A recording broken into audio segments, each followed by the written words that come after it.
Hi, I'm Mark Roach, and this is Kerry Lemke, and we are here today to talk to you about the sports ministry at Carolina Forest Community Church. We both feel very, very blessed to be a part of this. Sports has always been a part of our lives, and so that is just it's been a very, very big blessing for both of us. Kerry has been here much longer than me, and she's the veteran. She's going to be talking to you just a little bit later on about some of those things, but before we get going on that, I just wanted to share with you, why would a church start sports ministry? Because I'm sure that question's been asked many times. And, not giving away my age, but I was actually there at those meetings when we started. But we talked about when we came into Carolina Forest, and Kerry, you remember, it was just starting to develop, right? Mm-hmm. Houses were popping up like crazy and communities were being built, but there wasn't hardly anything for families or kids. And so I remember Mac Lake and I were talking one day, and we talked about what if we tried to implement sports. And so, when in doing so, we started with a t-ball field, and then we actually took a journey to Waccamaw. And then when that didn't quite work, we said we're going to bring it back to the campus where we have room. And so I say that to say, out of all that, we now find ourselves with 4 baseball fields, 2 opportunities for gyms, and then 1 football soccer area, and we are just very, very blessed to have that. Again, the reason that we chose sports is that we thought that sports did such a good job of teaching life lessons, life skills, and at the same time, it was something that the entire family could be involved in. But we also knew that attracting the community to our campus would give us the opportunity to share Christ, not just verbally, but by the way we live, by the way we love, by the way we treated them.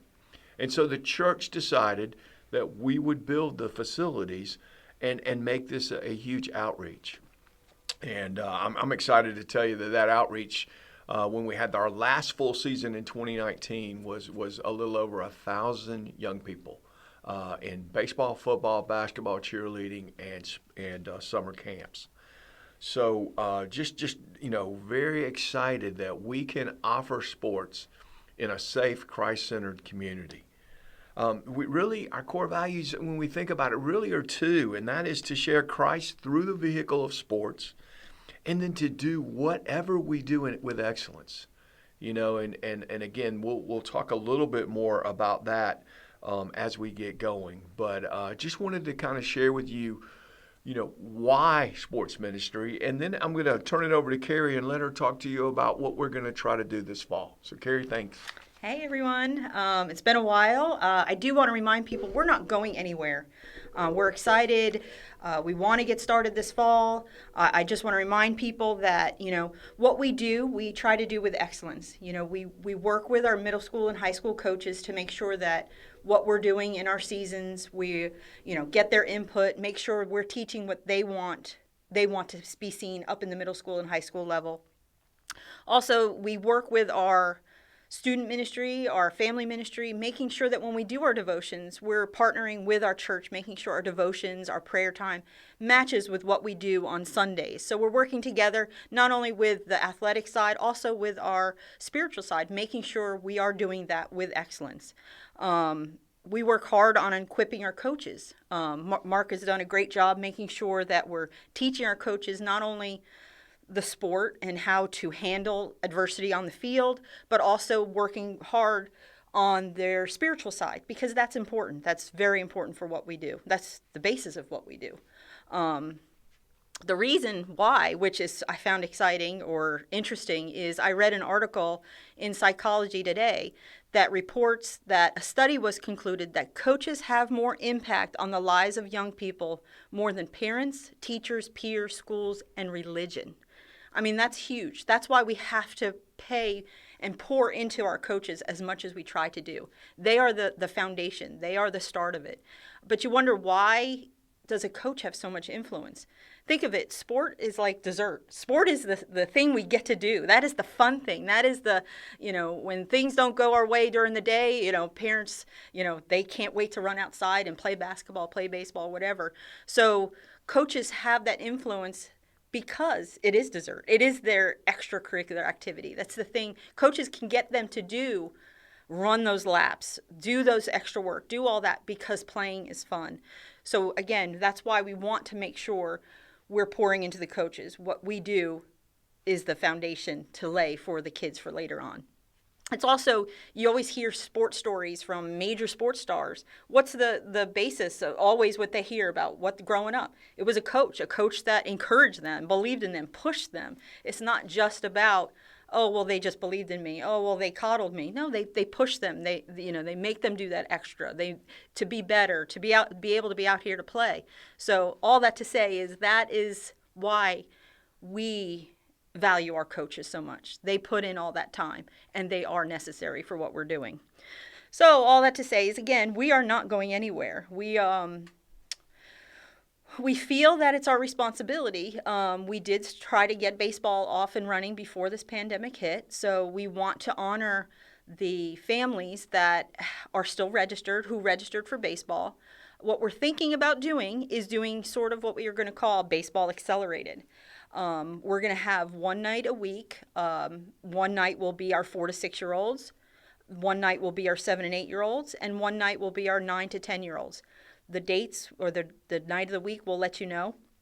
But what we'll do is we'll bring them out and separate them so that they're in small groups. Hopefully no more smaller groups than 5 or 6 in a group. And what we'll do is we'll rotate them through skills. We want them to get as much baseball in as possible while still having fun, getting out here, doing their thing. But we want them to not sit around. Because our time is limited in the fall, because it's 2020, we're thinking outside the box. We're going to do something not normal, and we think this is the best way we can give them the most baseball in the shortest amount of time. So we'll run through drills. The 9 through 12-year-old group will have a pitching instructor out here working with the pitchers. We'll have a catching instructor working outside with our catchers. So they'll work on hitting, fielding, all that. And the most important thing is they're going to keep moving. They're going to keep going through different stations. Again, just getting them the most baseball in as we can. That's it in a nutshell. You'll see an email go out to our parents, letting them know what we're doing. That you'll have more specifics on dates, times, days of the weeks, what we'll be doing. If you're interested, just reply. Not interested, reply. But all those details will be put in the email. And this, again, is just for the people who were already registered. Those are the people that we feel a responsibility for. We know they've been holding on. They've been waiting. They've been patient with us. Again, please know that the responsibility of the health and safety of our players and parents are always on our first, what we care most about. So that's always what we've been thinking about. And this, we feel we can spread everybody out, keep them safe, keep them distanced, and again, keep them moving, because we want them outside running around. That's always our goal.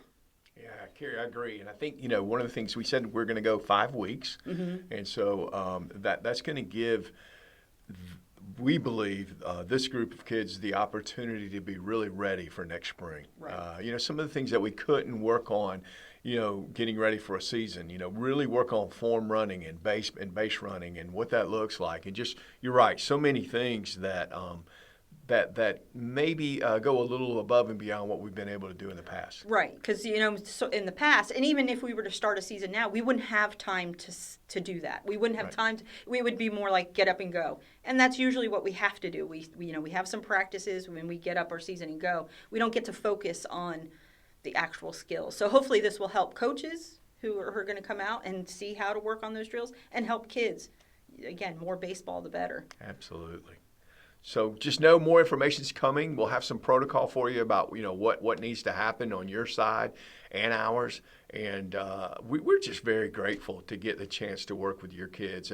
And also, please, as Kerry said before, thank these coaches, the coaches that come out and volunteer to do this. They are the backbone of what we do. And so make sure you say thank you. Yes, definitely.